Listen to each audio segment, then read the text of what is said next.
Yes. What do you think?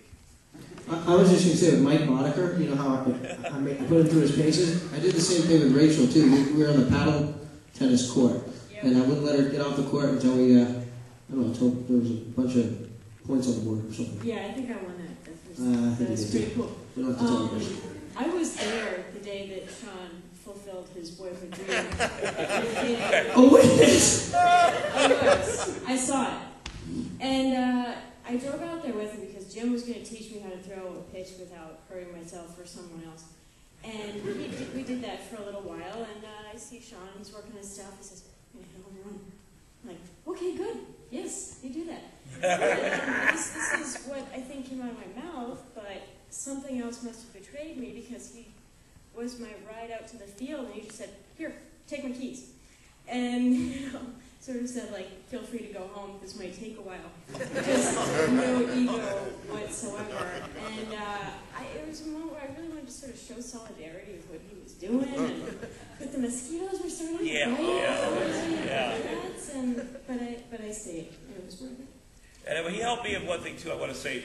Well, one morning, our rooms were next to each other, and he said, "Boy," I said, "Was I loud last night?" He said, "Yeah. You're having quite an argument with your daughter." And I said, "Well, I don't have any kids." He goes, No, it sounded like you were talking to your daughter the way you were talking. That was my wife. And so I reevaluated maybe the conversations. We were talking about he also reevaluated where his room was. Yeah, exactly. We were talking about spending. You know, your allowance. I guess it does sound a little...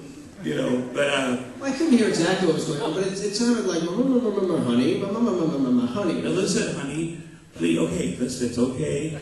It's okay. Well, probably we should let Dave have the last word, but let me say a thing about Kent, who's here with his wife Lori and their two beautiful children.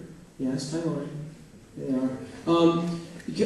It was the Tony LaRusso book, 3 Days in October. Yes. And a bag of seeds. Of sunflower seeds were waiting in my residence inn room when I got to Iowa. I thought, all right, that's cool. And I read the book and realized that there's more to coaching baseball than I'll ever understand in my lifetime, or even realize that there is to understand. But I love that Kent, the attention to detail, the kind of is really kind of a powerful. I almost felt unworthy of portraying him because.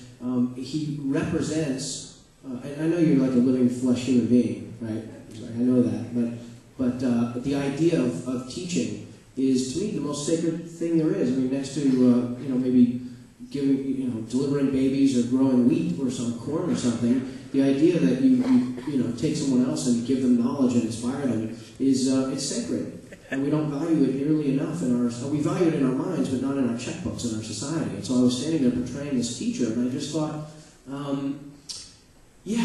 that I wanted to be equal to the idea of how important I know being a teacher is, and I also wanted not to let Kent down. And so there was, and I definitely know when I was playing Rudy, I felt like, I couldn't believe that Rudy had accomplished, given his size and his height, what he had accomplished. But I felt like I had inside my gut and my heart everything that Rudy had. My whole life was just like Rudy's life in my own mind, my own, spirit.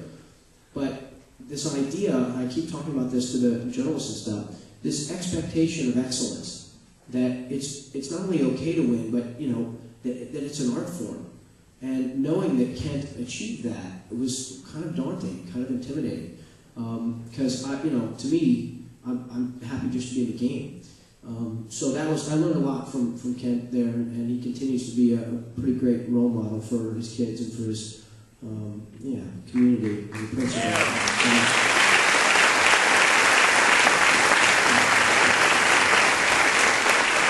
I don't want to be the guy in trouble director if you can't speak, but I am told that we are out of time. Is that correct? Say goodbye, David. Let David wrap it. Thank you all very, very much again for coming. I'm very grateful. And talk about the movie, if you would. I'd appreciate Buy it. Where is Eddie Driscoll? Stand up.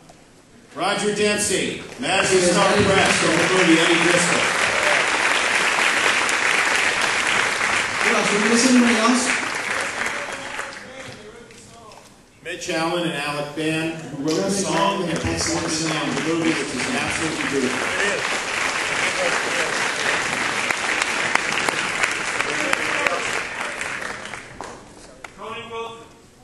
Oh my God, where's Tony? Tony Wilson, Steve Schott, Mike Wasserman, and Carl Borak stand up and wave. The producers are now with the movie with